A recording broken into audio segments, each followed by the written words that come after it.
Hey guys, Samantha here, and yes, it has been a while since we spoke about the stimulus package. But today I actually want to talk to you about just that, because it seems the tide is turning on the odds of actually receiving a second stimulus package. But not only that, there is a lot of talk right now about what other changes may come from the recently passed HEROES Act that went through the House in the middle of May. So most of the things we are going to cover today are probably going to be relevant to each and every one of you in some different way.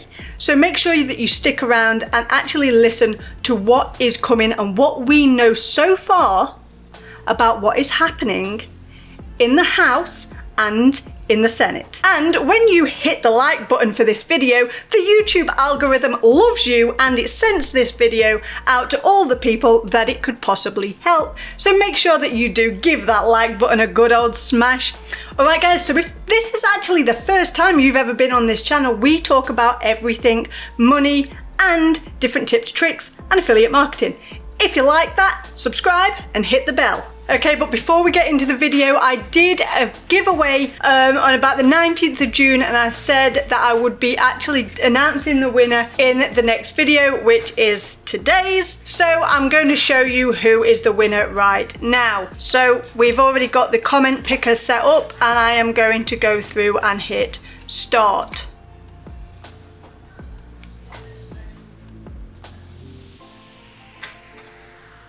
Okay, so the winner is Norma Vasquez. I hope I've pronounced that properly. Apologies if I haven't, Norma. So you've won the giveaway. I'll drop a comment on your comment on the video that the giveaway was on and explain to you what you need to do in order to get your $10. Thanks for entering, Norma, and I hope you enjoyed this video.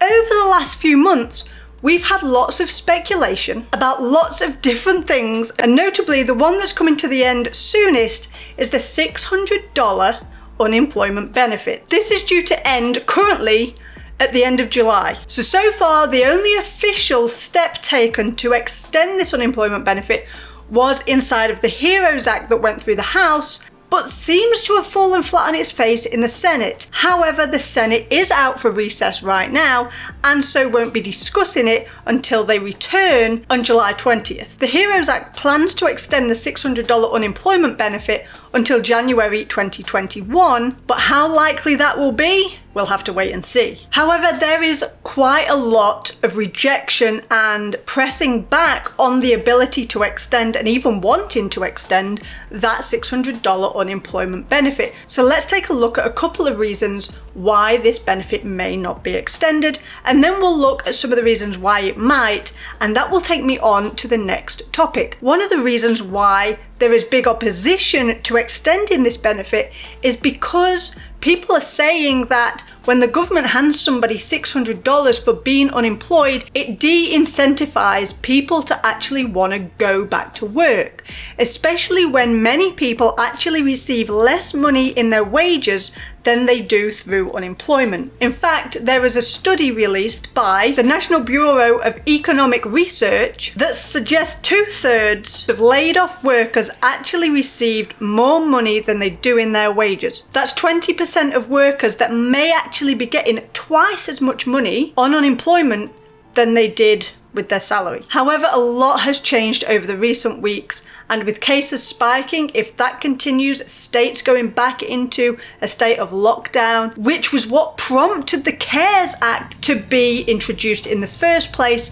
and the kickstart of the $600 unemployment benefit, then the necessity to keep that benefit going is going to be equally important now as it was back then. Ultimately, the goal is to keep money in people's pockets, because keeping money in people's pockets keeps money in the economy, which in turn keeps the economy strong, which is the overall goal for the government. So if the HEROES Act passes when the Senate returns to sessions unchanged, which is highly unlikely, then the $600 unemployment benefit will be extended into January of 2021. The other option for the extension would be that they lower the amount being received from $600 down, or with a cap at 100% of the laid off worker's salary. So that way nobody actually benefits from being unemployed, and similarly, nobody is worse off either. So there's a lot for the government to think about right now on how they're going to help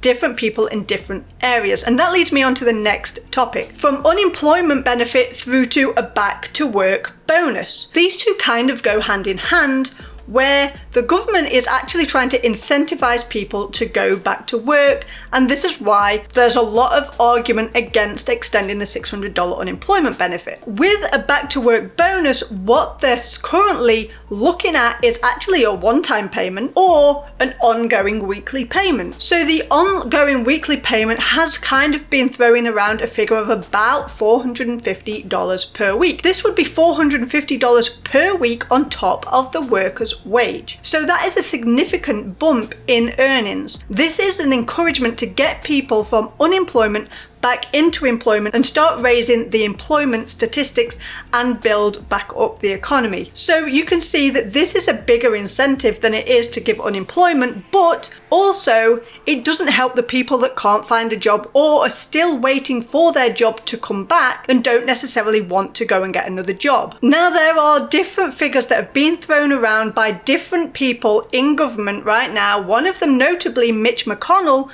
who actually suggested that a second stimulus check may be capped at $40,000.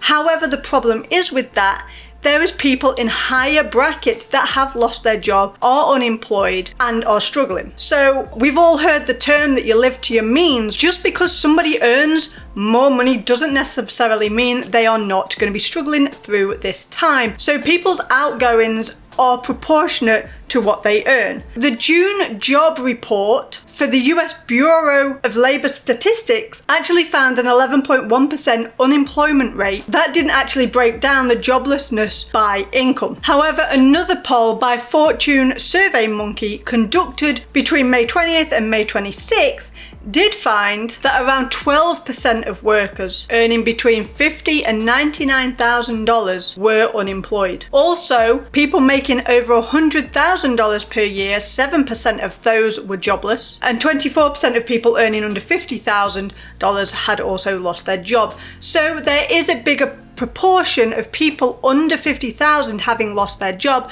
but that does not mean that they are the only people suffering, and there is still a significant portion of people between $50,000 and $100,000 that are currently without a job and therefore without income. Okay, so let's talk about the second stimulus package. What are the odds in actually having this come to fruition?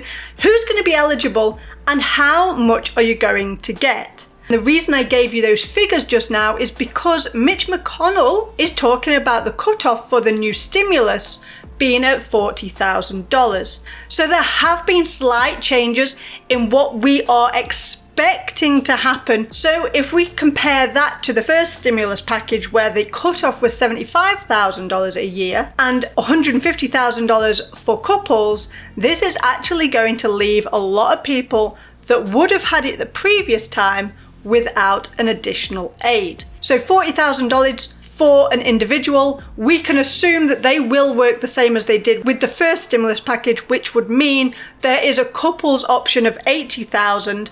And also the talk is that they are changing the amount for dependents. If you have 3 dependents, and that will be the cap as it was in the first one, they are also talking about giving $1,200 per dependent. So the cap would be 3 dependents and a married couple, each of which can get $1,200, which would mean a cap for a family of an additional $6,000. Now, what's the time frame on this and how long is it likely to be? Well, currently where we stand, because the Senate is in recess, as I've mentioned, and they will be until the 20th of July, when they come back on the 20th of July, they will work in session until August 7, excluding weekends. If they can pass the HEROES Act and come to some sort of agreement on different parts of whatever's gone through the House in the HEROES Act and actually get it through the Senate prior to the close of session, and the president is able to sign that bill into law by August 7th, then there is still a possibility that we will see a second stimulus payment before the end of August. So if we kind of compare the possibility of this stimulus check to the first one, we will know that when the first stimulus package was signed into law by the president, it took less than 3 weeks for the first payment to be made. So as long as this is done in the next session that the Senate is in, then we could definitely see a payment by the end of August. Now, there are also a lot of things up in the air about this package. Obviously, we're all aware that people were sent the first payment that didn't need it, and people didn't receive payment that did. One of the big arguments right now about the first stimulus package is Americans that actually didn't receive a payment because of who they were married to, which also meant their American children didn't receive their dependent payment. Also, 17-year-olds didn't get a payment either because they didn't earn for the previous tax year as they were still a dependent, but they're not a dependent now, so they was kind of missed out. So these are things that will be addressed in the next package, and also people receiving payments that didn't need it, i.e. dead people. In order to make sure that all goes through and straight, they have a lot of work to do. So let's recap on what you could get. There could be $6,000 to a family of 5. If you are an individual, you can get $1,200 is what it seems. As long as you earn less than $40,000 a year. If you're a married couple without children, you will both get $1,200 as long as you earn less than $80,000 a year. Now, like I said, this does mean this has to pass by the 7th of August to actually get paid in August. If not, it will get pushed back into the next Senate session, which actually isn't until September 8th, which would then push any payment of a stimulus package back into late September, even into October. So this was what we know so far on the stimulus payment, the second stimulus payment, that the president has already stated he is in favor of, and that is why it is being widely talked about right now. So here's to fingers crossed for everybody that is in need of a second stimulus payment. I will bring you more updates in the coming weeks. So guys, I hope you've enjoyed the video, cleared up anything you weren't sure about, and keep an eye on the news and what's happening, what's coming out, and hit that like button. Also subscribe and ring the bell, and you know what I'm going to say next. I hope you've enjoyed the video. Have a great day, make it epic, and I'll see you in the next video.